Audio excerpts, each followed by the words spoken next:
Like it or not, political season is upon us. This is going to be the most expensive political season in the history of ever. So you know strategists on every side are going to try and gain the upper hand.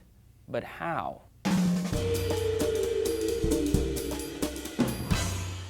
Hey there, theorists. Trace here for DNews. Thanks for watching. If you're staying on top of how the 2016 presidential election is shaping up, you will likely hear from political strategists talking about the best way for a candidate to win. A lot of times they'll throw around a term, game theory, and how that is the key to success. Game theory is a way to look at all the possible outcomes of a rule-based interaction, whether that's a game of Monopoly or a political battle, and then pick the ones that are the most advantageous. When I was researching this principle, my first thought was the logic of a chess match. Knowing the rules, a good player could determine the moves their opponent might make and then make decisions based on what to do. Game theory does the same, but with the rules of human interaction.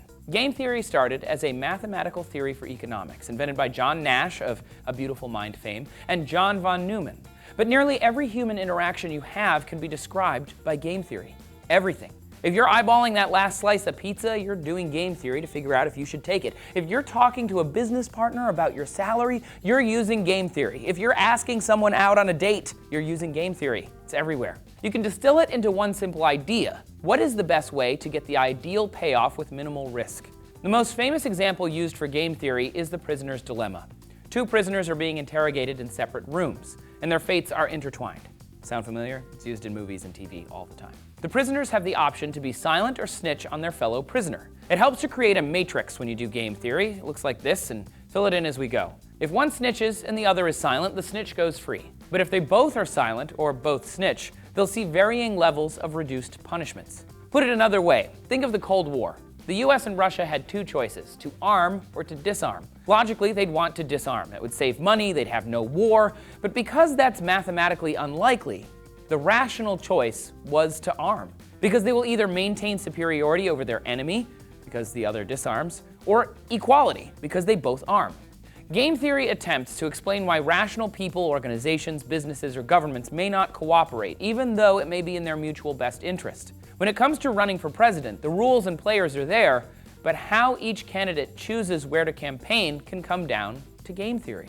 For a practical example, let's use the candidates from the United States presidential election in 2004. In an article for Slate, University of Wisconsin math professor Jordan Ellenberg did some math for us, thank goodness. So let's say George Bush and John Kerry have only one more day to make a stop, and Florida and Ohio are key swing states. The Bush campaign can use game theory to figure out which state they should visit. If Bush has a 70% chance of winning Florida and only a 30% chance in Ohio, where should he go? By visiting a state, he's going to get a 10% bump. So our gut tells us he should go to Ohio so he can boost his numbers there, right?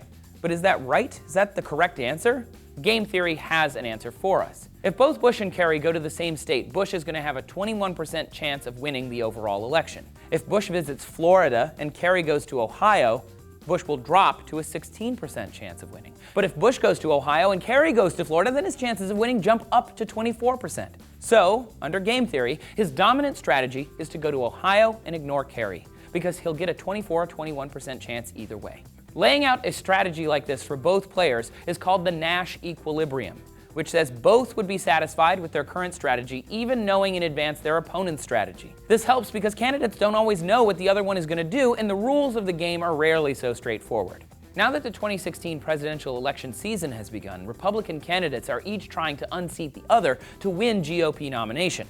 Game theory doesn't provide solid answers, but it gives rational thought to what can be an emotional decision-making process. By guessing all the possible paths of current frontrunner Donald Trump, the other candidates may have gotten more benefit from letting Trump come off in the Republican debate as a bully, rather than fighting him on policy or rhetoric. By running game theory, each campaign can increase their chances of coming out on top. It might be too early for the candidates to have all the rules of the 2016 election set in stone, but like in chess, each candidate is trying to decide what the other candidates are doing and what moves each can make to give themselves the greatest advantage. Obviously, this can get way complicated way fast, but it's super interesting, I hope you agree. If you know more about game theory, teach us your magical ways down in the comments. And thanks a lot for coming to DNews today. Make sure you subscribe and come back tomorrow for more videos.